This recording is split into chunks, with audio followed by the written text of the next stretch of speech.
Okay, guys, this is our 2022 World Cup prediction for Spain's squad, the formation they'll be running, and the players that will be starting. Again, Spain's an interesting one.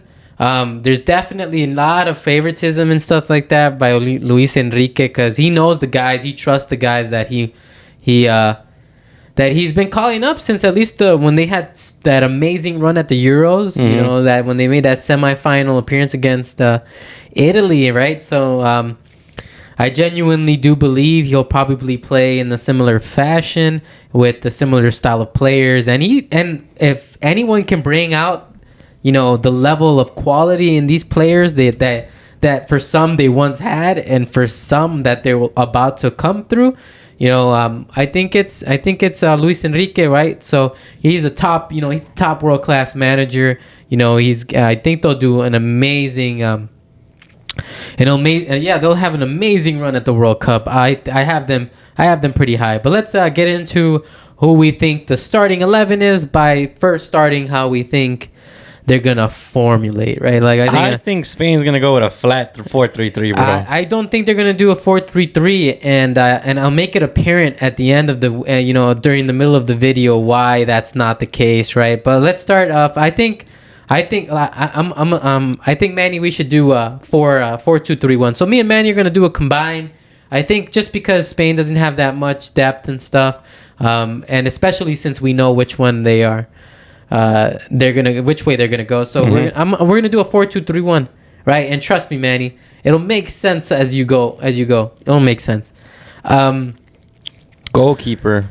So goalkeeper. Surprised they didn't take De Gea. Yeah, dude. We move. Yeah, De Gea definitely gets ahead of Robert Sanchez from Brighton and stuff. He definitely gets ahead. And Raya. But to be honest, both of these goalkeepers have been playing amazing. Yeah, they have. Dude, yeah. I think Brighton Sanchez has been like, he's a monster. I remember in fantasy, I lost to a guy because he blocked a penalty. And yeah, so Sanchez is definitely going to take he would definitely go. But Raya ahead of De Gea. And so I think with that, we know it's going to be Unai Simon. Unai Simon has been just an incredible goalkeeper, playing in La Liga. Plays in Spain. Yeah, he plays for Athletic Club. You know, he's played in the Euro 2020, so he's played in the big tournaments and stuff. I genuinely think there's no other person he's going to play other than Unai Simon. Yeah, it's simply him. So that's our goalkeeper. We'll go with Unai. You know, and I've always liked that. That's a pretty cool name, man. Unai. Unai's a pretty sick name, man. I'm not gonna lie. So that definitely helps his case too. He's got a badass name. So here we go. This is where things get interesting. Defender, right back. We're going with experience. What do you think? I'm saying Carvajal. I think I'm thinking Aspiricueta. I think he's going with the experienced player. He's going with the player he likes, who is versatile, who fits his mentality. Aspilicueta was not even like a day away from signing with Barcelona, and because Barcelona knew that he would fit that right back position at Barca perfectly, because he just knows how to play the possession passing game, right? He's a Spanish player through and through. And he's unfortunately having a really bad run of form. So this is why Carvajal might, and there's a possibility he might start. But I think Aspilicueta. Either or, it's a good option. Yeah, but so you want to go with Aspilicueta? I'm gonna go with it. I'm gonna throw down final say is Aspilicueta. I think he just brings a lot more than Carvajal, because Carvajal's, you'd think he'd be in his prime, but those days are past him. I think last season people rated him highly because he was playing for such an amazing Madrid squad, but no way he's playing. No way he gets ahead of Aspilicueta. Other than form, right? But again, it's not all about form, right? Because then James Madison and James Ward-Prowse and all of these other players who are gonna who are in mad form. Tammy Abraham, but again, Besides the point, yeah, that's besides the point, my friends. All right, so I'm gonna go Aspi, and this is my bias.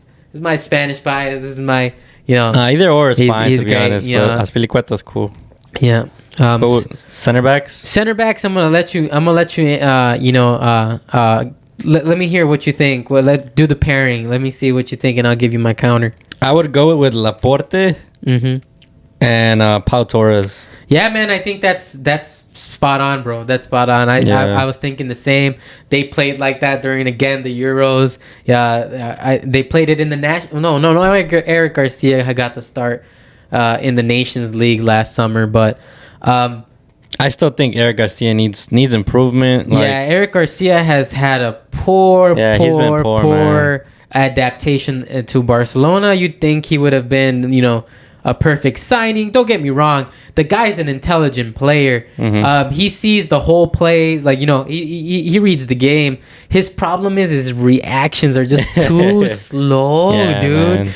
Like, you just got to be quicker, bro. You just got to be quicker. It's insane how slow he is. Yeah, and so going with Pau Torres, and going with Laporte, a double left-footed defense. Both experience. That'll be an interesting thing for defenders to defend against, right? I mean, forwards to play against, and right? Because having two left-footed defenders will really throw you off, right? There's no escaping it, right? So, we're going that. So we're going Laporte and Pau Torres, right? And Laporte is probably going to play that right center back position because he's the more experienced one, while Pau is probably a little more comfortable consistently playing that left center back position. Just like how the right-footed center back, the stronger one, always plays on the left, right? Yeah. So and then we're going to go Pau here. Okay. Now, for the left back, I'm thinking Jordi Alba, but he hasn't really been playing at Barcelona. Yeah, this one can't go between Gaia and Alba. I think this would probably be his last World Cup, and I think genuinely he's gonna go with Jordi Alba just because of the experience. Jordi Alba's played in multiple Spanish competitions. He's quick, again, it's biased. This is unfortunately, guys, this is gonna be a very biased video by me because I think he'll go with Alba too. If I'm being honest, I think it's gonna be Alba. Jordi Alba, my bad. Yeah, I think it's gonna be Alba, and if it's Gaia, I wouldn't be offended. It makes perfect sense. But I think it's Alba. Alba's gonna give you that. He's experienced. He's played under him, right? Yeah. He's played under him at Barcelona. Like, he knows what he wants from him, and so. Yeah. Okay, guys, this is why we went. This is the part of the video why we went 4-2-3-1. Right. This is going to be an interesting topic, right? I think I know who you're going to put as a double partnership. Yeah, and this is also where Spain becomes versatile, right? So we're going to do a double partnership of Sergio Busquets and Rodri, right? Rodri has to play and Busquets has to play. But they both can't play that CDM role. So in this formation is the only way that you can play that role without being too experimental. Because, for example, you could do a 4-3-3 and you can do... Only one CDM down the middle, You could do Rodri as CDM and then you can play Busquets as like a CM. But I don't like that. But that's a little too experimental. Like, people wouldn't understand that, like, at least for choices, right? But if you put them two together as a partnership and then Busquets pushes up higher, right? And gets a little bit more ground going further forward. I think you can get away with playing them as a double pivot, right? And then you have such an experienced player in Sergio Busquets. For some reason, Luis Enrique just brings the best out of him, bro. Whenever he plays for Spain, Sergio Busquets is a dog, dude. Like, it reminds me of the good old days, 2015 Busquets, man.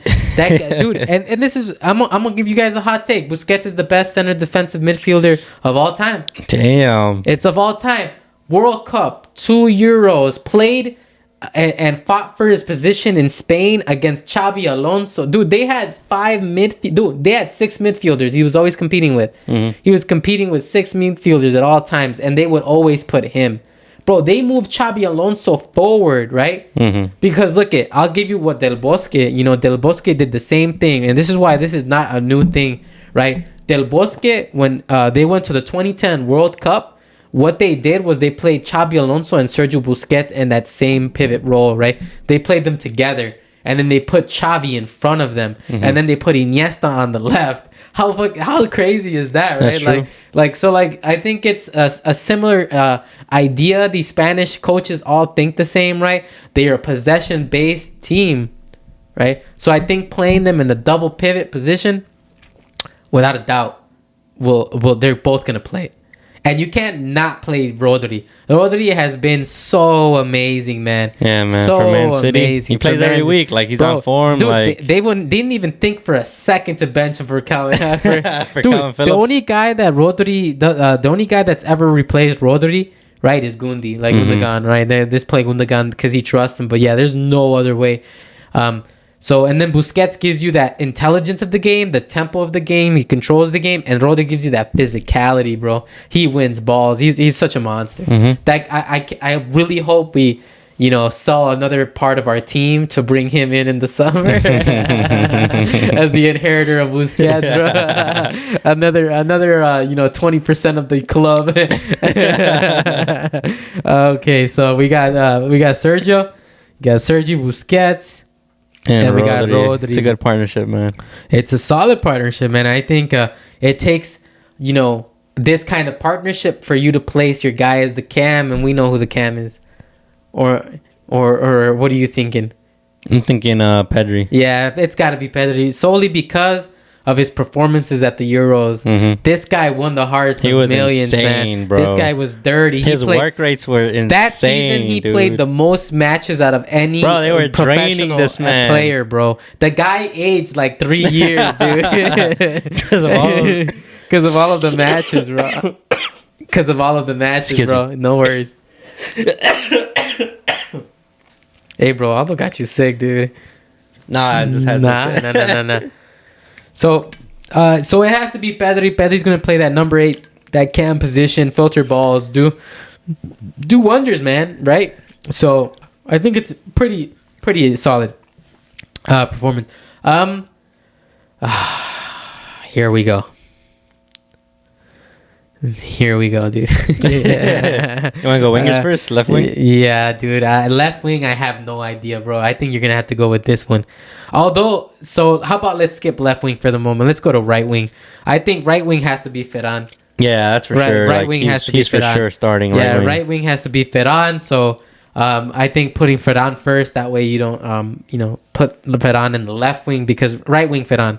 No, I wouldn't put him on the left. I put him on the right. If Ferran's a good player, only if he's able to unlock the play style of the former Pedro of Barcelona, bro. If he can start playing that far wide right winger / right mid, in a long history of the Pedros and the Willians of the world, just pace through the right wing and cross in, bro. I think he could be a phenomenal player, bro. I think for Spain he will do wonders. But either way, I think he'll play left wing or right wing. But he's a starter. I mean, either way, yeah, he's a starter. He's for sure starting. And he's a starter. Left, you want to go striker is automatically Morata, bro. Yeah, Morata starter. Yeah, Morata's the only striker here I think is convincing, and he's not even convincing. He's not, low key. Like this man is like. This guy, I don't know what they did. Yeah, I don't know what Chelsea did to him, bro. Because at Juventus, he wasn't even that bad. Nah, he wasn't. Dude, I digress. You can he's also played Dani Olmo in that striker position, but Dani Olmo is more of a cam to me. So yeah, so I think Morata, had that pass for the longest, and now, dude, the guy creates a lot of chances. He's like a Sterling. Yeah, he creates a lot of chances. He just doesn't put them back. He can't finish. Yeah. And then the left wing, I would go with Sarabia. Yeah, but Sarabia gets no playing time at Barca, bro. At Barca, at PSG? Sorry, I was looking at Ansu Fati.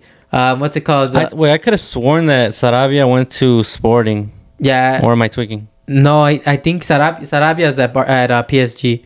So Sarabia, he's been coming on for Messi in the late half of the game, right, in like minute 80, but it's not convincing. And now ever since they got Soler and Soler incorporated into the group, now Soler comes in instead, right? So, but yeah, it's Sarabia, tough. Like it's a tough pick. Like yeah, Sarabia and Ferran. If we go Sarabia, all right, let's say we can put Ferran to the left and then put Sarabia right winger. Yeah. But I think that's the front three. Sarabia, yeah, and again, you can interchange.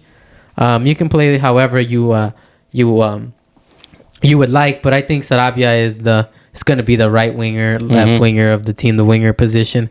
But yeah, that's our team. Well, not our team, but Spain's team. Well, that's our predictions. That's our predictions of how they'll line up and how they'll, who's going to start. And I think once Sergio Busquets gets tired, then you can just go all in, bro. You have Marcos Llorente, you have Gavi, you have Koke, and you can, switch players out, right? You can take them out. You can take Pedri out. You can also put Llorente as a right back. I just recalled, right? So Llorente, that's true. He's versatile. So right? you might actually push Azpilicueta into that, center back role. You could do that, yeah. And then put Laporte left, and then put Llorente as a right back. You could do that. There's a lot of options with Spain, like. So I think they're gonna play 4-3-3, but yeah, but I don't think the only reason I don't think that's gonna be the case is because they're Busquets and Rodri are both playing.